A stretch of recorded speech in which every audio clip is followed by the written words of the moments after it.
Hey everyone, and welcome back to my channel. I hope everyone's having a wonderful day. I thought it was a beautiful day outside, so I decided to film outdoors. So on this episode of my saga, which is the fourth episode, I'll talk a little bit about my college experience and how that related to my experience growing up as a Jehovah's Witness.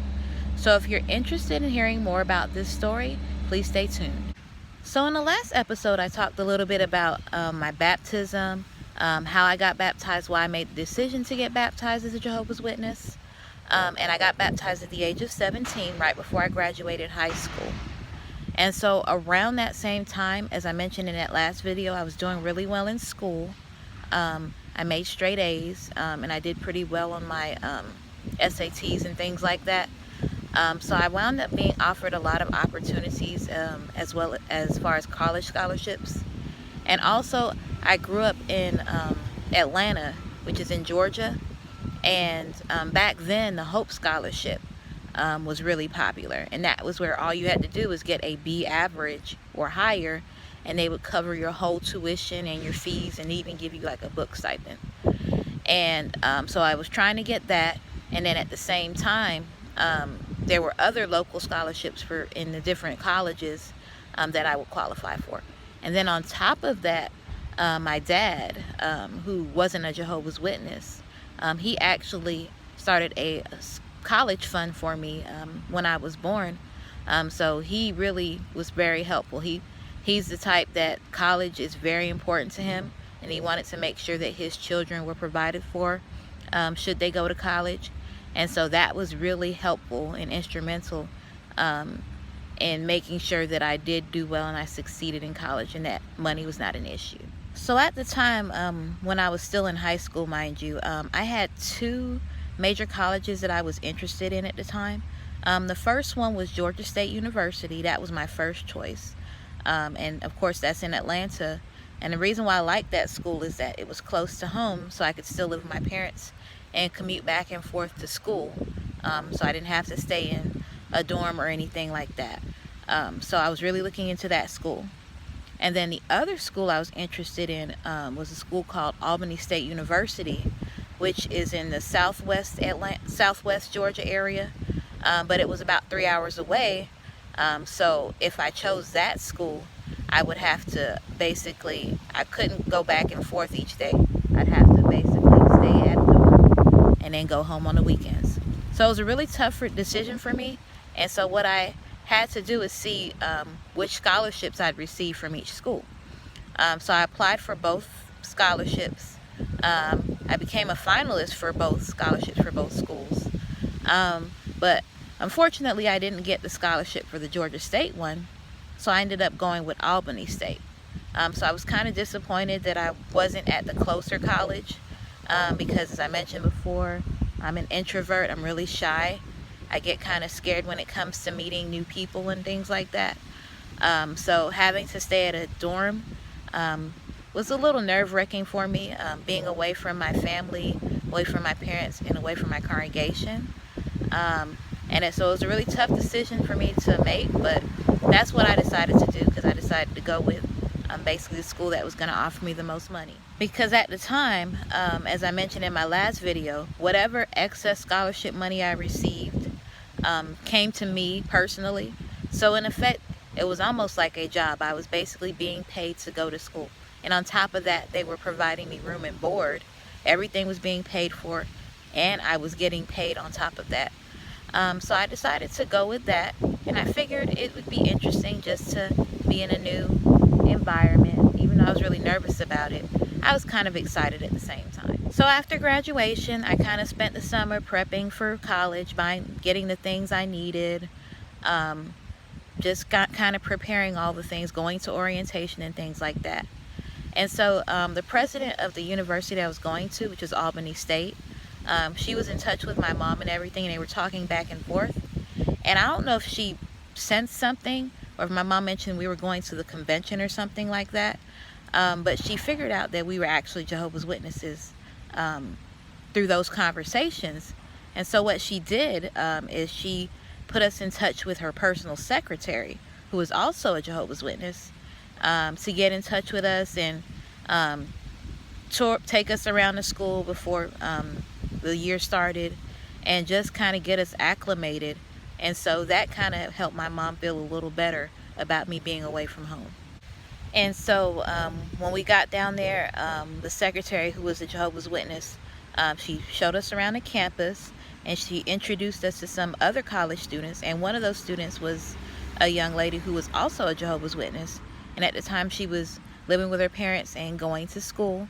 And she was also regular pioneering.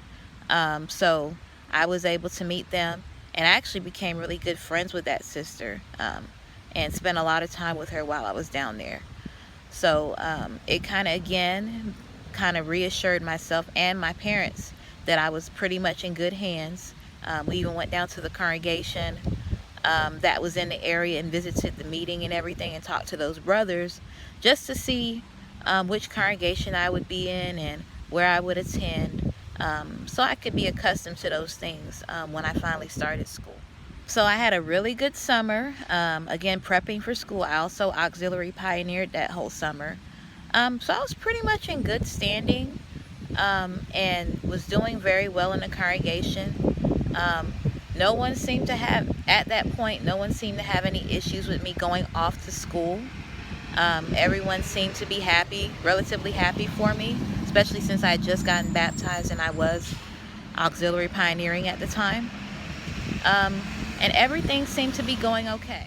So I finally get settled in school, going to my classes. I'm making sure I'm making it to all my meetings.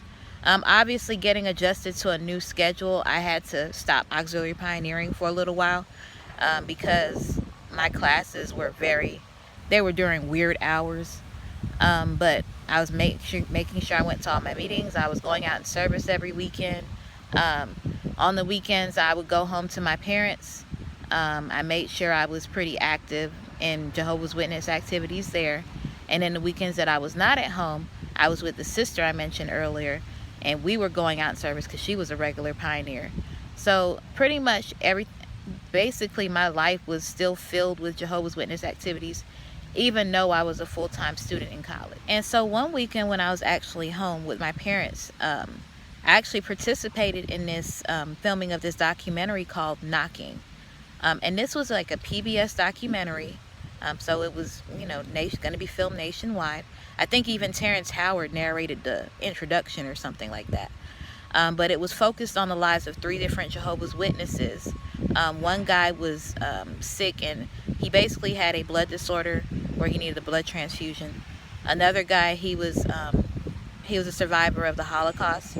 And then the third one was a sister who, when she was younger, refused to salute the flag, and she actually was expelled from school, and so she was part of a major case. And that sister was actually in my home congregation, and so part of the filming happened in there, and they even used our neighborhood and our street to basically film some door-to-door preaching scenes and things like that. So if you were interested in actually checking out that documentary, I think there's still some full clips of it on YouTube. And if you pull those up towards the end, like the ending credits, you could actually see me with my family walking up the hill, kind of just walking up as we're going out in field service. So that was interesting. But again, we were asked to be part of that film because we were all considered being in good standing. At this point, my stepdad is actually active again, and he has parts in the meeting. He has privileges. He's like the literature servant, so he's doing spiritually well at this time. So everything seemed to be working out pretty well for a while. So mind you, I was really straight-laced. Even though I was away from home, I was still really mentally back at my parents' house. I'd call them every single night to let them know that I was okay. I didn't party, I didn't date, I didn't do anything because I was just really I was more so afraid of my reputation being ruined or being proven wrong, that I couldn't handle going to college and still being a servant of Jehovah. But I was just really straight-laced. It was all about school and Jehovah's Witness activities. So I wasn't doing anything wrong. And my parents and the elders knew that. and the elders in my local congregation where I was going to college knew that. But one evening, a few months into me being in school, I called my mom on one of my regular nightly calls, and she sounded really kind of disappointed on the phone, like almost she was upset with me, and I wasn't sure what was going on. So I asked her what was wrong, and she told me that my stepdad, they had just had the circuit overseer visit, and my stepdad, the elders are planning on appointing my stepdad as a ministerial servant. For anyone who's not familiar with what a ministerial servant is, there are different levels of, I guess, Jehovah's Witness status. A typical Jehovah's Witness is what's called a publisher, and then from there, and it's only men can be a ministerial servant, but a ministerial servant almost equivalent to a deacon in a church. They assist the elders, which are like your pastors and your ministers, to kind of deal with congregation activities. They also give talks. They do all types of different things, but it's a pretty prestigious thing. A lot of times if men in a congregation are not ministerial servants or elders, they're kind of looked at funny, especially if they're grown men and they don't have that position. So anyway, my stepdad was getting ready to be in that position, but my mom told me that the circuit overseer said that he wasn't qualified to be in that position. And so I asked her why, and they said that he couldn't handle his household because he had a daughter who was not following the society's direction and going to college. And so I was stumped, because I was like, well, wait a minute, I'm not even technically living at home. I'm over the age of 18. I'm doing what I'm supposed to do in the religion. I'm not getting into any trouble down here. And nobody mentioned that it was an issue before, and now all of a sudden it's an issue. So my mom was like, well, that's just what they said. And so, like, the guilt that I felt after that phone call was over was just horrible, because, you know, my dad, who had he was inactive a few years ago. Now he's back, and now he can't even be a ministerial servant because of me. So that kind of weighed really deeply on me, and it was very hard. The next couple of days were really hard because I just felt guilty. And so I also remember being really confused, because at the time I thought the decision to attend college was a personal issue at the time. Of course, the Watchtower has wavered its stance as far as going to college. So I decided before I did anything that I would do research on the matter. And so unfortunately, my research involved just looking at the Watchtower library. And at the time, the Watchtower library was like on a CD. You'd pop the CD into your computer and you would research any topics that you found. And so that's what I did. I researched, because I thought, you know, this is a conscious issue. Why is my dad being penalized for something I'm deciding to do? And so through my research, I discovered that while going to college was supposedly considered a conscience matter, going to college away from home and living in a dorm, that was kind of an issue. And they never said don't do it, but it was, based on the language, it was frowned upon. So again, that caused me to have even more guilt. I just felt horrible that my dad wasn't able to be appointed because of me. And so from there, basically, I had to make a tough decision.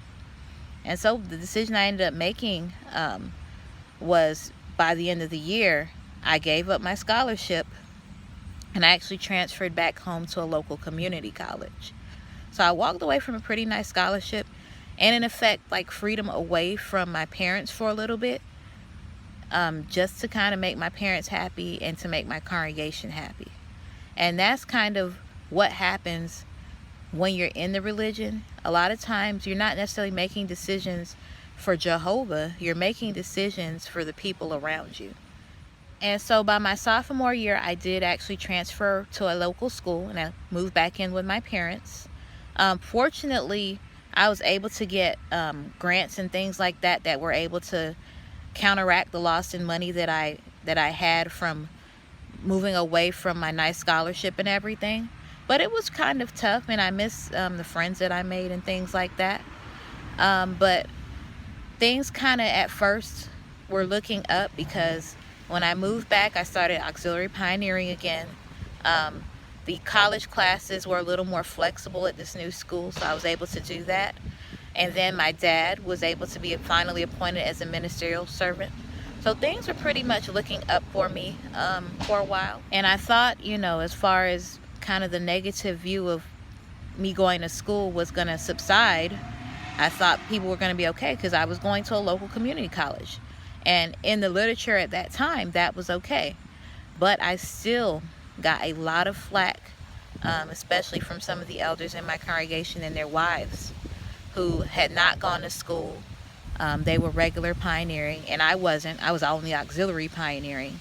But I still got a lot of flack, a lot of passive aggressiveness about why I really shouldn't be going to school, why I should be taking up some other type of job. So me deciding to go to college and pursue a college degree, I'm glad I did it, but I didn't get a lot of support, especially close to home. My mom was really supportive, and of course my dad, who was supporting me, but my stepdad even took issue with me going to school. But ultimately, I was able to finish school, graduate, get my bachelor's degree, and then a year after that, I decided to go into the education field. And in order to maintain my job there, I had to go back to school again, and this time I went to graduate school and started pursuing my master's degree. And this time I was much more tight-lipped. I didn't really tell the friends or the congregation anything because I knew what kind of flack I'd get. I knew I'd get even more flack for going to get my master's. You know, the bachelor's is kind of the minimum, and it's almost too much. So imagine getting a master's. But I know my stepdad gave me a lot of flack for it. He would tease me about still being in school. And so, you know, and that was kind of disheartening and kind of irritating sometimes. But I kept pushing forward, and I'm kind of glad I did, because in this society, I believe a college education, if you don't have a skill, like you don't know how to do a lot with your hands or things like that, like myself, pursuing a college education is one of the ways that you can explore different career fields and find something where you're able to support yourself and a family if you choose to have one. So that pretty much sums up my college experience and growing up as a Jehovah's Witness. I hope you enjoyed watching this video. In my next episode, I will cover the issue of dating as a Jehovah's Witness, as well as basically general interactions between people of the opposite sex in the religion. So if you're interested in hearing about those issues and my experiences with them, please stay tuned for the next episode. Please feel free to like, comment, and subscribe, and continue to check out some of the other YouTubers in my description box. I hope everyone's having a wonderful day. Much love.